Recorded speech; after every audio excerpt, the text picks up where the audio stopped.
Welcome everybody, I'm Joel Silverman, another episode of the Montana Business Vlog. I want to first give a big shout out to our sponsors, Silverman Law Office, SocialFlixx, and RC3 Coaching and Consulting. We've got with us today Jeff Wadekamper from the Helena Airport Authority. Jeff, what's your title?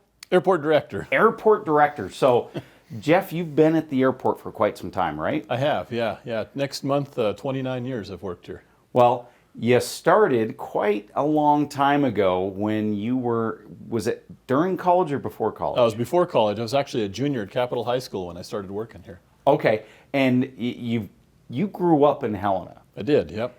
And you had this great story you were telling me about how you would go to college at MSU, and I'm not going to give you too much grief for MSU, being that I'm a Grizz, and I've taken enough grief from our interviewees. Oh, that's good. So you can dish it right back. But you would go to school and then come back and work weekends, right? I did, yep. What made you want to do that? What made you say, I'm gonna push hard to do that? Well, you know, it was interesting because I've always been around aviation my whole life. I mean, my family was big into aviation, so I grew up around it. And I always it's always what I've really had a passion for. And so while I was going to college down in Bozeman at MSU, as you mentioned, yeah, I mean, I started when I was in high school, but when I went to college, I would come back, just about any chance I could to work. And sometimes a lot of weekends I would come back and work weekends, to make some money to pay my way through college. I would typically go to, come back here during Christmas break, spring break, any of those times, summer break. I mean, I would come back and work all summer. Kept bringing me back because I enjoyed it so much. It was a great place to work, a lot of exciting things, and great people to work with, and I just loved being around the aviation. So, and you had this really neat story about Las Vegas, because when I first get here with you, I see on your wall there you've got the Angels, and I was thinking, wow, or sorry, not the Angels, the Blue Angels is next to it, but I said, wow, you got the Thunderbirds there. I grew up in Las Vegas, and I'd see them fly in and out all the time. And you had this pretty neat little story I think people would like. Oh, sure, yeah. So, we used to go down to Phoenix on a regular basis a lot of times during Christmas break. Back when I was younger, when I was, in elementary school, middle school, and high school, and we'd go down and spend Christmas with my grandparents. And one particular year, we made it as far as Las Vegas late at night. Tried to find a room. The only room available was across the street from Nellis Air Force Base, home of the Thunderbirds. And I'll never forget, we stayed there that night and just had gotten to sleep, and all of a sudden some fighter jets started taking off, loud as you can imagine. And my folks were thinking, well, this is going to be a long evening, in this motel room with that kind of noise. And I thought it was awesome. Within the next day, we get up and we were out on the balcony of the hotel there before we left. And here come the Thunderbirds. They took off as a group and went out over to the desert, to do their practicing that they do, their daily routine. And it was just another one of those many times that I just, had this passion for aviation. It's just one of those things that just was cool. I really enjoyed seeing it, and I always wanted to be a fighter pilot when I was growing up. My whole life's goal was to be a fighter pilot. I never got to achieve that goal because of my eyesight. It wasn't 20/20 back in those days. They didn't have LASIK surgery. So that was the thing that stopped that. And so I did the next best thing by working at the airports. So. And where'd that drive come from, by the way, for planes? Well, so as I mentioned, my family, has always been into aviation. My mom and dad are both certified flight instructors. In fact, that's how the two of them met. They worked at the same flight school, and my dad was in the Air National Guard, so they were always around aviation. And then years later after that, after I was born, we moved to Minnesota, and my dad was the airport manager of a small airport there, and so I grew up basically literally at the airport. I mean, my dad was running the airport there, and it was the kind of small airport where you run the airport and you also run what they call the fixed base operation, where the airplanes come and get gas. And so my mom did all the office stuff, my dad did the hands-on stuff, and here I am, playing with my toys at the airport, doing my thing around all these airplanes, and got to know a lot of the pilots, and there were egg pilots there that would come in and talk to me and stuff all the time. And so I just grew up around aviation. It became a part of my life. And then as we moved on, my dad ultimately worked for the Federal Aviation Administration for nearly 30 years. And through that, I just, constant exposure to aviation. We always had aircraft still do. Our family owns some airplanes, and we did a lot of leisurely flying and still do. And so I just, had this passion for aviation. I always just kind of had a affinity for it. So, What's the favorite plane you've flown? that I've flown, favorite Yeah. plane that I've flown is a Beechcraft T-34 Mentor, which is an airplane that we own. Actually, my dad and I restored it. We spent about 7 years restoring this airplane. It's a 1956 model. It was a former Air Force trainer plane that he got from a government salvage auction. It was actually, the Air Force had it, and then the Forest Service had it, and then U.S. Customs had it. And it was, when it was salvaged out, it was in the hangar up in Havre for the Customs Agency, for the Border Patrol. And the engine had gone bad, and so the government decided they were going to put it out to bid and sell it as salvage. And so he bid on it and got it, and we hauled it home and rebuilt it, and we have it still to this day. And it's probably the most, probably the most fun airplane that I've ever flown, just because it's a great flying airplane. I've flown in other airplanes. Actually, well, the other one that's right there, that's one I guess you could say I kind of flew, was a P-51 Mustang. So I rode in a P-51 Mustang back in 2012 with the Collins Foundation, which is a nonprofit off the East Coast that has one, and they were coming to Helena, and I had a great opportunity to take a ride up. They were coming from Sandpoint, Idaho to Helena for the time they were going to spend in Helena, and so I was able to, had an opportunity come up where another aircraft operator flew me up to Sandpoint, and I got in with the P-51 Mustang pilot. It was a two-seater, it was a C model, and we flew back to Helena. And while we were up at altitude, he said, "Well, why don't you take the controls?" He knew that I'd flown other aircraft stuff, and he said, "Take the controls and do some turns and a few things and see what you think." And that was pretty awesome. But that was, I guess you could say I flew it, but not the same as the T-34 that we own. But How'd that awesome. handle? Oh, it was quite a machine. Those things have a lot of power. Yeah. That's what it flew a lot like the T-34, but you could just tell the thing had so much more power and speed. You barely had to move the stick, and that plane would turn and do maneuvers like you couldn't believe. It was really, it was a once in a lifetime experience. There's just not many of those airplanes left around, and I never thought I'd get a chance to fly in one, but I did. So that was a great experience. Nice. So how does if I were a young person in high school or even college, how does somebody get into the airport authority? Like how does a career evolve? Well, I would say there's so many, in aviation, there's so many different facets, that you can go into. You can work for an airport facility itself, like I do. Of course, you can go be a pilot for, anything from the airlines to private entities. I would say if I had a recommendation for anybody is to try and reach out to, the entities at a local airport and just try and get your foot in the door somewhere. If you have that interest, you have that passion, like I did. That's kind of how I got the job here is Ron Mercer, the previous airport director prior to me, he lived across the street from us, and I kind of knew him through my dad working for the FAA, and had asked, Ron back when I was in high school. I thought, boy, it'd be fun to work at the airport. And so I asked him, does anybody, not anticipating that the airport itself would hire a high school kid, I said, is anybody hiring out there to, do anything from washing an airplane to whatever? And he said, well, we hire some seasonal help and come get an application. So that's what I did. So, we've had a number of folks. Well, in fact, Ross Marty, our assistant airport director, he worked on our seasonal crew, years ago. That's kind of how he started too. So that's one thing, you could work for the airport in that kind of a capacity, get your foot in the door, get exposed to it. The Montana Aeronautics Division, which is a division of state Montana Department of Transportation, they're located here in Helena. They do every summer, they do what they call an ACE Academy. So I would say if a young person's interested, they should reach out to the Montana Aeronautics Division, find out when that is, get enrolled in that. And it's a great program. It lasts about a week. And they take young folks and they show them every aspect of aviation, both airports and aircraft operators and military and private and commercial and all that stuff. And so they go around to various different airports in Montana and different entities showing all those aviation things. Mm-hmm. And that's a great way to kind of get some connection to that, get some knowledge of that. The other thing is if you want to go into the university system and get a degree in aviation management, Gallatin College in Bozeman's offering that now. There's Summit Flight School down there. We have Vetter Aviation here that in Helena, that's a flight school that is doing pilot training. There's Rocky Mountain College in Billings. that has an aviation degree program. So those are some higher education programs that are out there in Montana that if you're a young person interested in getting into, those are great ways to go.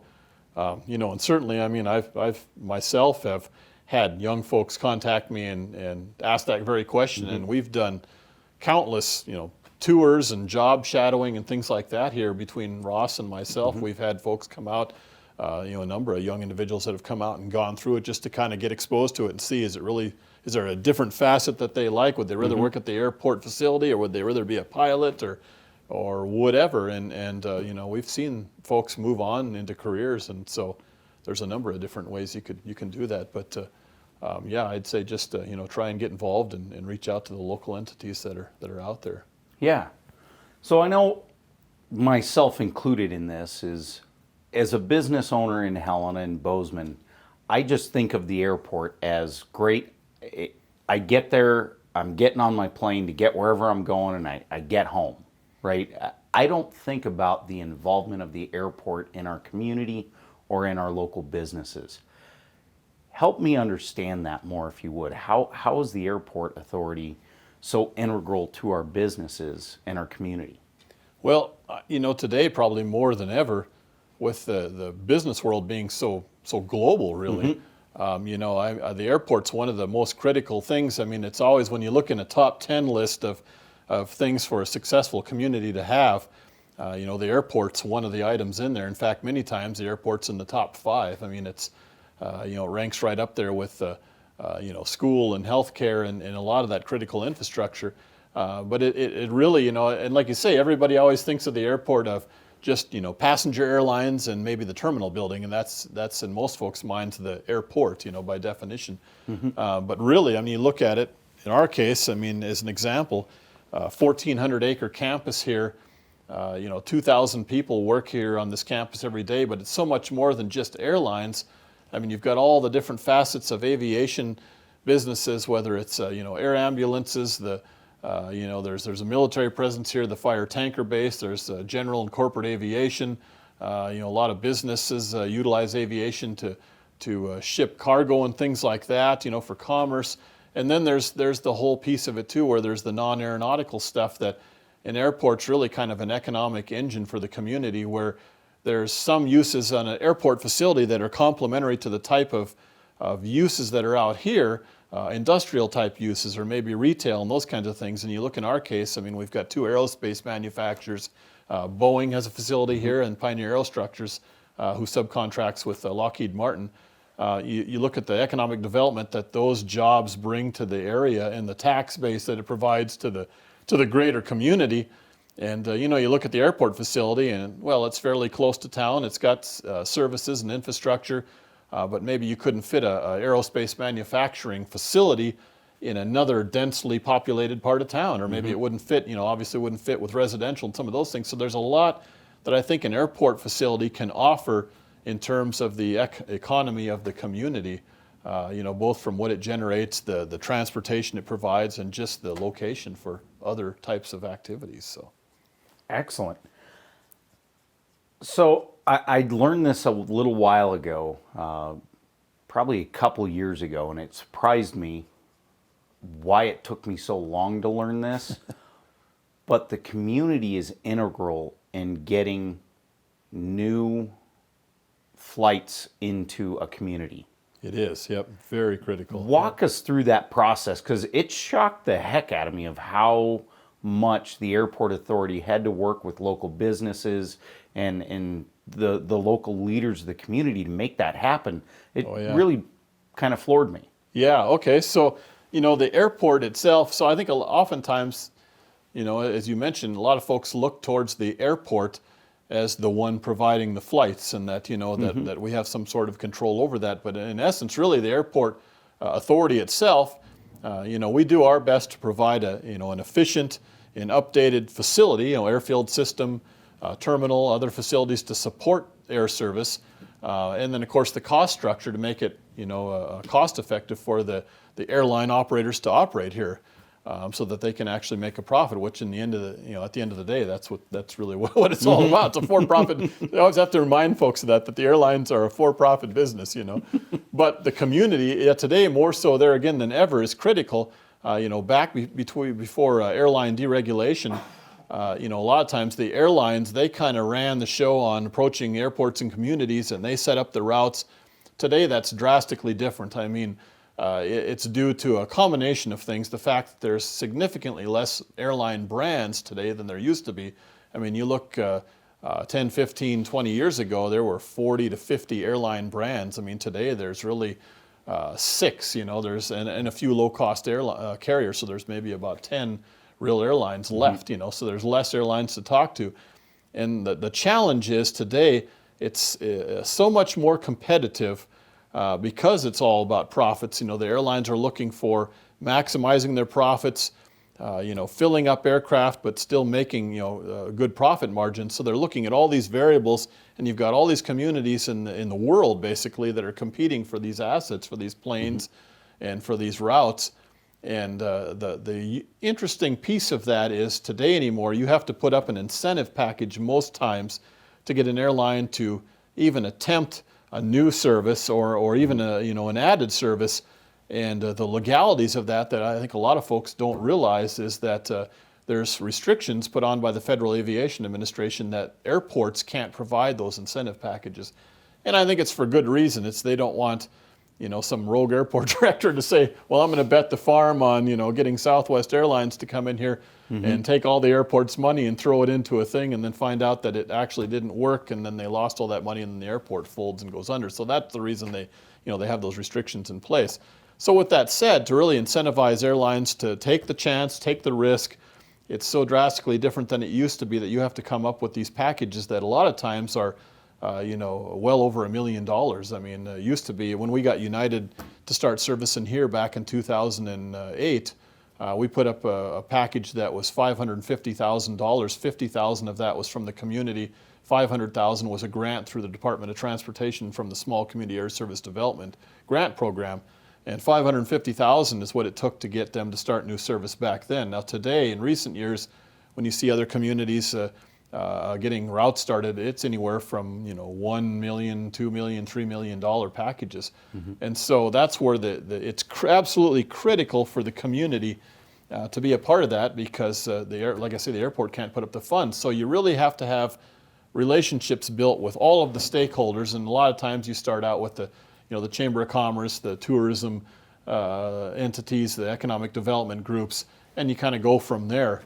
And try to get those funds raised locally. And then, of course, the DOT's Small Community Air Service Development Grant Program still exists, so you can apply for grants anywhere from $500,000 up to about $750,000. So it's essential, and a lot of folks don't realize that. I think they always just assume that, why isn't the airport getting more flights or putting more flights together? And we're always working on that. We're always trying to sell ourselves and our community and our airport and all our business model to the airlines, but yeah, it's ultimately critical. If you don't have the community supporting you on that, you're not going to be successful in getting additional flights.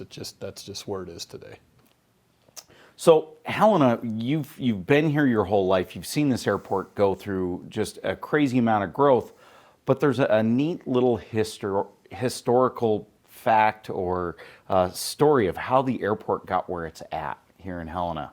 Why don't you give us that little story? Sure, yeah. So back 1927, Charles Lindbergh stopped in Helena. He was making trips around the entire United States really to encourage communities to start building airports, because aviation was at that time, was starting to develop, and commercial aviation was starting to grow and come about. And so that spurred the city of Helena and Lewis and Clark County to look at a site for a new airport, because at that time it was where the current Bill Roberts Golf Course is. And so, it just didn't have the room, didn't have the space, as aircraft were changing and the facilities needs were going to be changing. So in 1928, that's when this property out here was kind of established and set aside for the development of the Helena Regional Airport. And so we've been here ever since. So that was the first major push that kind of got the airport, where it is today in this location anyway. So it was kind of a neat piece of history. Well, and currently you're overseeing quite an expansion, right? We are, yeah. So tell us about that. Okay, so we have a number of projects going. Of course, the biggest one I think that most folks are most aware of is the terminal expansion.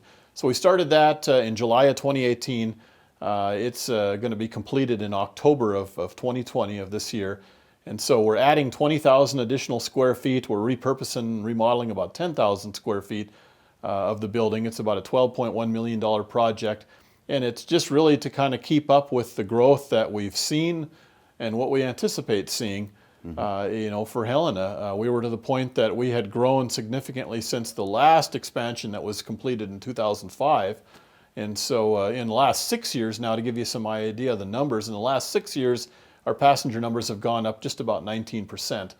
And so we're to the point now with the growth, the fleet changes the airlines are going through. They're going back towards larger airplanes and utilizing more jet bridges rather as opposed to ground boarding and those kinds of things. So all those factors coming together really kind of got to the point that we, in our master planning, we knew that it had triggered the point that we had to do an expansion. So we're in the middle of doing that. We'll be moving into phase 2 here over the next few weeks into the new gate areas, the new TSA checkpoint.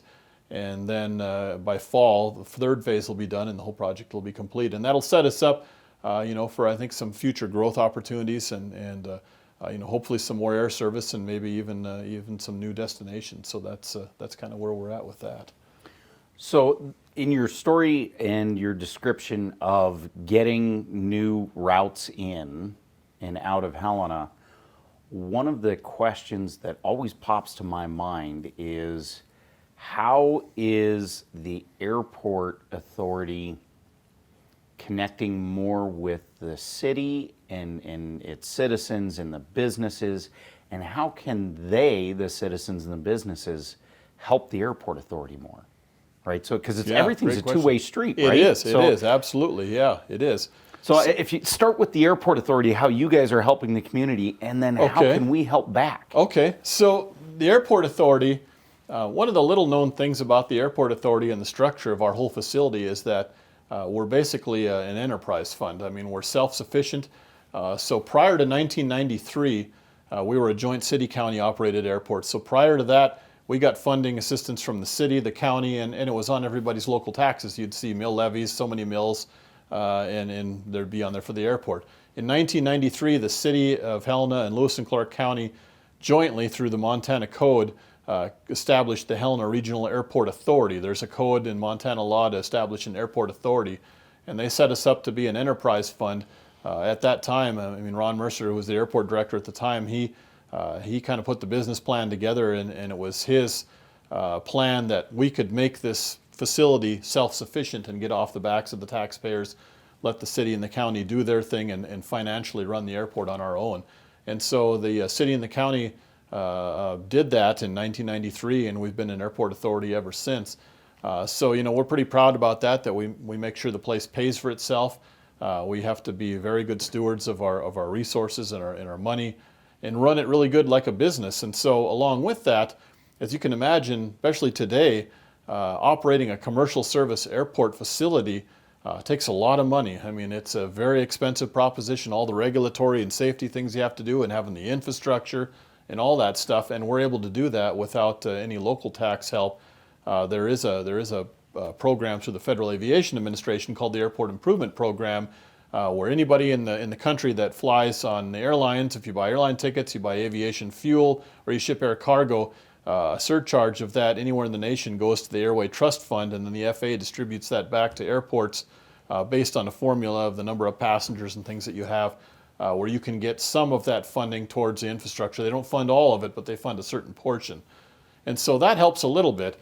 But in our whole business model, one of the things that we really had to do for air service, and I give Ron Mercer all the credit for this, because this really goes back to when he was the airport director, and back in 1989, we had all of our revenues at that time were based on aviation stuff. That's where all our money came from. We had two airlines. We had Western and Northwest in here, and Northwest Airlines decided they were going to pull out of Helena, and they said, it's just not cost effective to be in Helena anymore.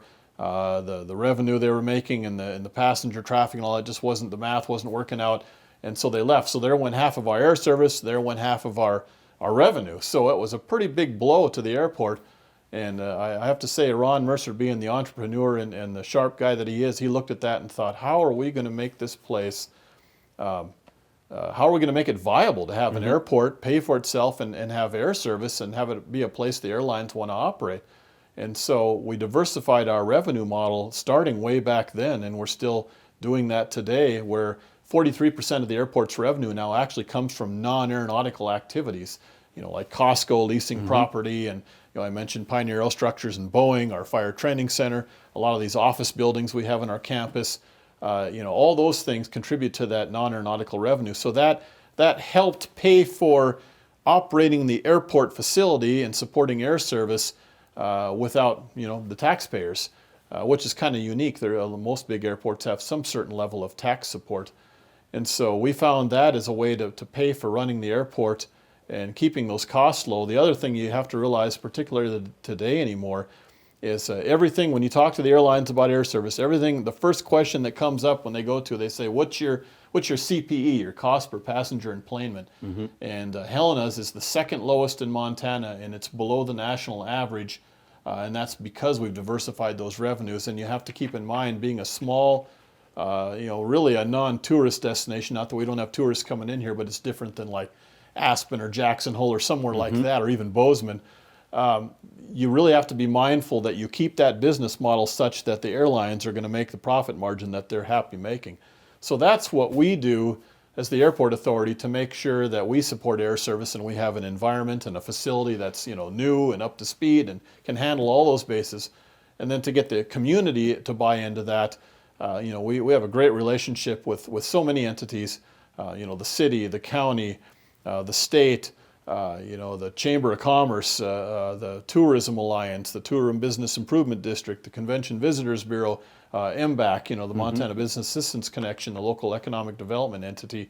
Those are a number. There's several more, but those are a lot of the major ones that we've got ongoing relationships with, that they've bought into supporting the airport and supporting the community, and they know air service is an important piece of that.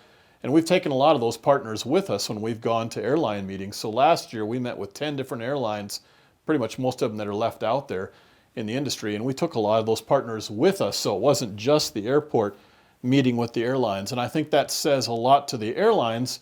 They're used to seeing airport managers coming and begging, saying, you got to put more flights into my airport. But when they see the community that's tied into that, and they see those other players are there with you at the table, that says to the airlines, okay, this community is they're into this. They've got some skin in the game, and that's really helpful, and it's critical anymore. You have to absolutely have that and have that support and that partnership, and that's what we've been doing to maintain that. And we're going to do more and more of that. You're going to see that in the coming year.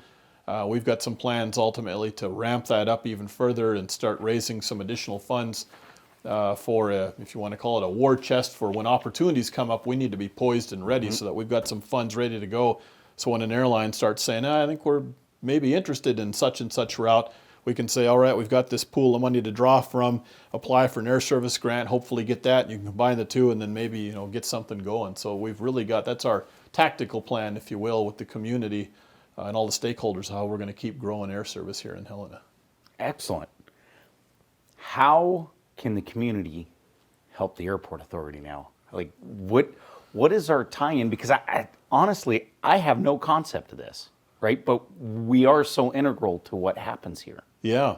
Well, I think two things. I mean, it's being supportive of the airport in the sense that, supporting the activities and the things that we're doing. I get questions occasionally from folks that maybe don't understand why we're not focusing on strictly aviation things and more flights. I've had folks that say, well, why are you leasing property out here? Why don't you, quit wasting time with that and go get us some more flights? It's like, you got to understand that's part of the plan. That's to do what I just explained. And so I think just folks, support of that and being willing to support the airport in our looking in those other outside the box things is one thing. And the other thing is, quite honestly, is I hate to say it, but I'll come write a check, mean, provide the funds. And literally, I mean, when we've done these efforts before, we've had private individuals that say, I'll give you $100 or $500. It's not a lot, but it all adds up. Well, if you have a number of folks do that, you're talking some pretty good money. And then we have other entities that'll say, well, we'll give you 100 or 150,000 or 5,000, 10,000. So I mean, it really takes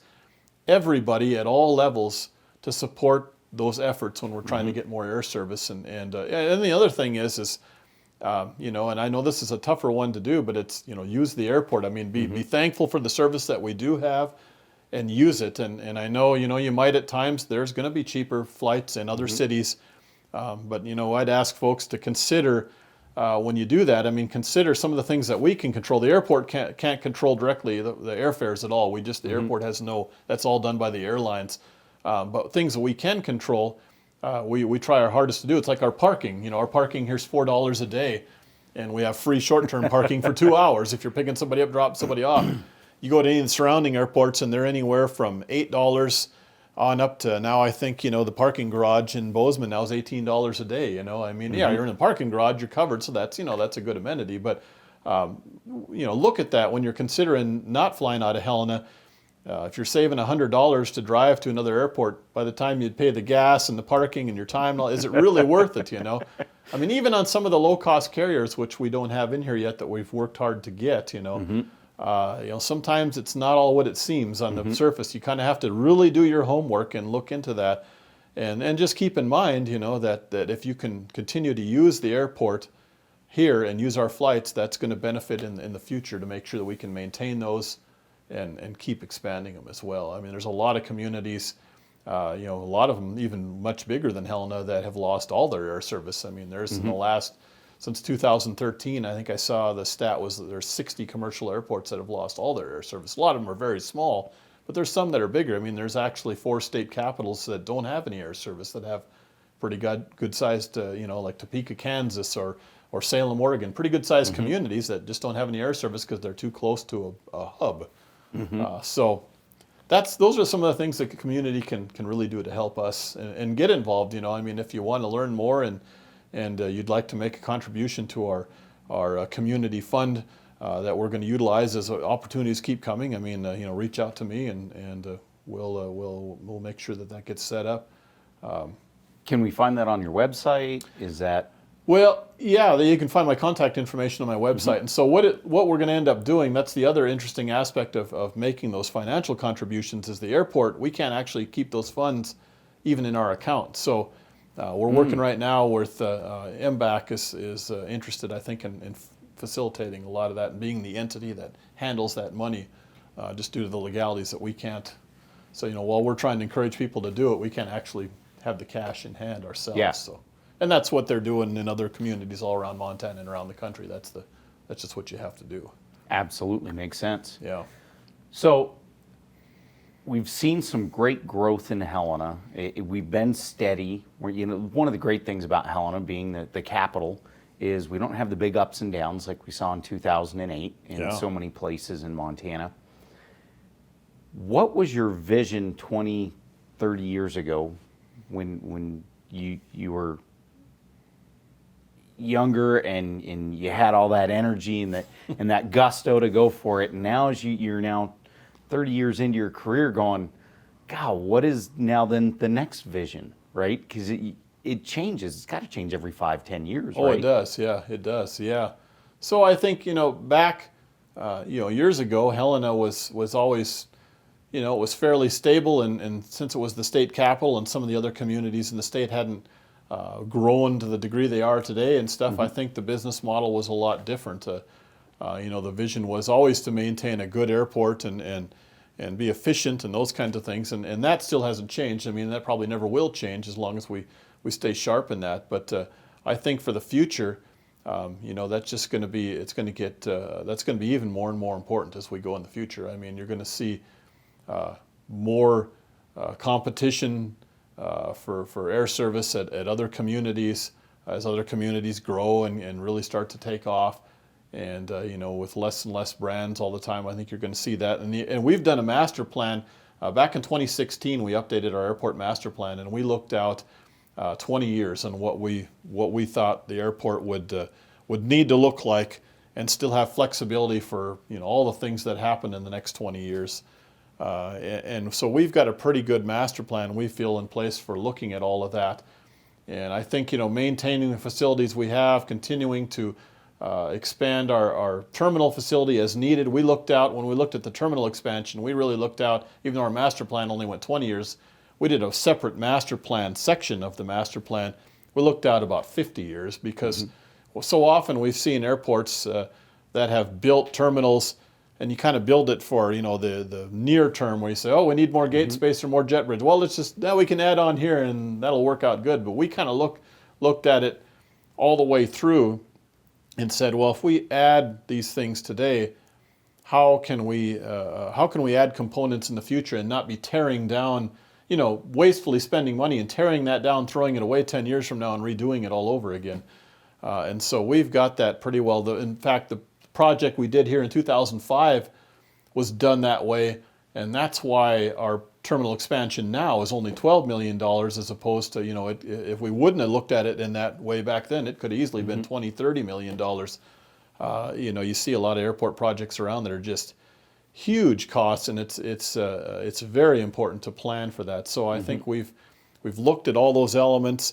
We've looked at our airfield and what it can handle. We've looked at all the different uses and areas, and we've designated it all so that there's plenty of space. And I think we got a pretty good master plan for the future. But we know Helena's going to grow. It's probably, likely not going to grow maybe to some same degree as some other Montana communities. Maybe it will. If it does, then fine. We'll ramp up and do those things sooner rather than later. But I think Helena, like you said, it's always been pretty steady. And so we're planning that'll continue, and looking forward to the future. I think there's a lot of great things that'll happen here. So. And what is your vision for the future? What is something that you think is, let's just call it just a crazy vision, something for the airport authority here? Well, I don't know if necessarily crazy, but I think Helena, being centrally located in the state, the vision for our airport, the way I see the potential here, is being centrally located in thin Montana lends itself to a whole bunch, not only just for airline travel, but you look at for air cargo and freight distribution, and certainly, with everything talked about going into unmanned vehicles and drones, and we're central in the state, and I just think at some point it's like, well, Helena, being located like it is, it'd be a good central place for a lot of that to get distributed from. It's the same thing, you see that with our fire tanker base that the Forest Service has here. The central location in the last few years, as they brought in the very large tankers, and that air tanker fleet has converted to large jets being converted into fire tankers. They've kind of proven over the last couple seasons that Helena is an ideal central location within Montana and within this Northwest region for those assets to operate. And I think that's going to continue to be those kinds of things. I think I wouldn't say they're crazy. Even our fire training center. We have a very unique fire training center here to train airport firefighters from all around the world. There's only so many of those in the whole world, and there's only so many in the nation. And that whole industry, we could do another hour just on that itself. But that's kind of, I wouldn't say a crazy thing, but that's another gem that I see in the future. We're seeing now that a lot of our facility is one of the very few in the whole United States that's environmentally certified. We don't use firefighting foam and chemicals for training, and we don't use hydrocarbon fuels for the fires. It's all done by propane to minimize the carbon footprint and all those things. And we're starting to see around the country, the older centers that aren't that way are getting shut down, and there's going to have to be a lot of environmental remediation and things like that. And ours, we're going to do a rehab project on our facility this year, a $3 million project to kind of update some of the systems because they're at the end of their life. But really, that's one thing that I think is going to make Helena, in terms of airport facilities, going to rise to the top, because really when we're done, there's only 3 in the western United States that'll be to that level. Dallas, Fort Worth, Texas, Helena, Montana, and San Bernardino, California. So, that's kind of a big thing there too. I think that a lot of folks don't realize that for the future for us, that's going to be yet another thing that the airport will see expand in the future for the whole nation. And that brings a lot of people to town, does bring a lot of people to town now, and generates a lot of commerce. But I just see that taking off even more so. Well, it doesn't sound very audacious to me. Yeah, no. One of 4, I don't know. yeah. It's funny because the fact that we live in a town that's 35,000 people in this valley, and yet we've become the hub for the Forest Service and their air tanker fleets for fighting forest fires around the state. Yeah. How does that happen here versus Bozeman or Missoula? Well, there again, I got to give credit to a lot of the folks that were here ahead of me. I mean, it started 25 years ago. There was an effort. In fact, it was called Operation Green Shield. It was a partnership between the Airport Authority, U.S. Forest Service, and the Montana Army National Guard, where they all wanted to build new facilities out there. And that got done because previously we had a fire tanker base basically here at the terminal. They operated off the east end of the ramp here, and we had the fire tankers loading right next to the airlines at the terminal. I can't imagine, there's no way you could do that today, and it just wasn't, it was tough back then, but that's what happened. And I think over the years, as they saw fires in the Northwest and were using the Helena base, those folks that all partnered together had the foresight to look at that as a partnership. I mean, it was a great partnership because now with the Forest Service built the tanker base next to the National Guard facility. Yes. And they actually shared resources to build the concrete parking apron that they both utilize. So when the military needs to do things, they use the heavy stressed concrete apron. And when the tanker base has fire tankers here, then they use it. And that has been the single key piece of why Helena has gotten to the level it is. The tanker bases in Billings and Missoula are dated and a lot smaller and were built for a lot of the older, smaller World War II aircraft that were converted to fire bombers. And they just don't have the pavement strength and the room. And I think all those folks looking together saying, this would benefit everybody and working together all those years ago to develop that facility.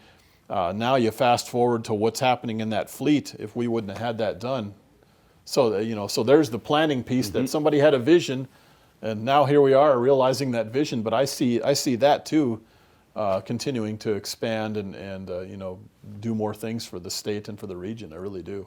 Absolutely. Well, it's pretty impressive to see some of those planes coming in and out of here in the summertime when it's firefighting season. Oh yeah. Of course, and it's really just amazing. So, you were also getting into the fire training center. How does that end up here? Because one of 4 in the country? Well, no, not in the whole country, but in the western United States. But in the western U.S. Yeah. So that's an interesting story too.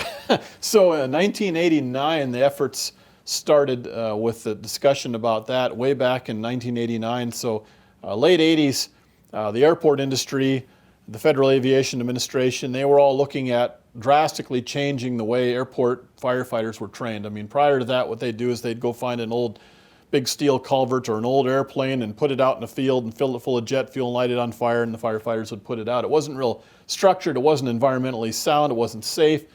And so we were one of the first ones built, and there again, credit to Ron Mercer again. I mean, he had that thought in his mind that wow, this would be a great location for one of those facilities. And so he worked on that issue a long time with the FAA and with our elected officials back then. I mean, Baucus and Burns, they had a real hand in that. Rehberg, they were all working on that stuff. And we were lucky enough that we got funding for that about 1994. They started construction on it, and it was completed in 1996.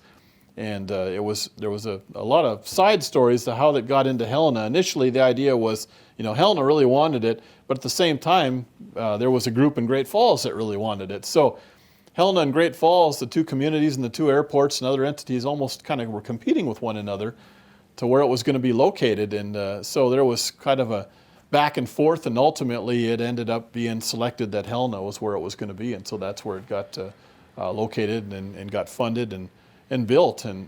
So it was just a really unique story.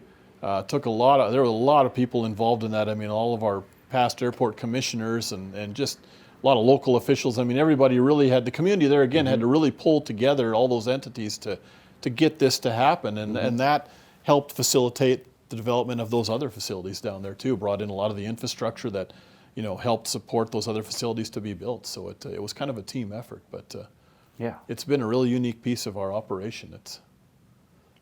What do you think is the biggest hurdle in front of you, in front of the Helena Airport Authority, carrying things forward?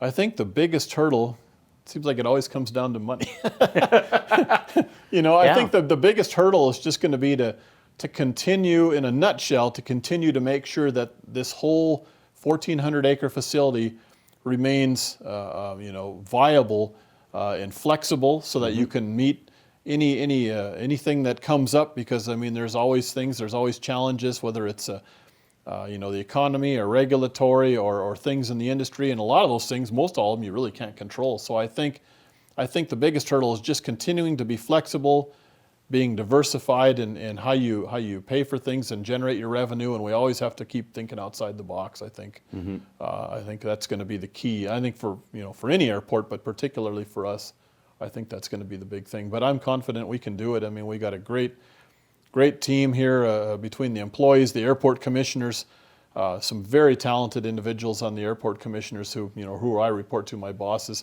They're very talented and skilled in thinking outside the box, and between them and our staff and the team and the community, as long as we all keep working together for that same goal, I think then we'll be able to just meet any kind of challenge that comes our way. So yeah.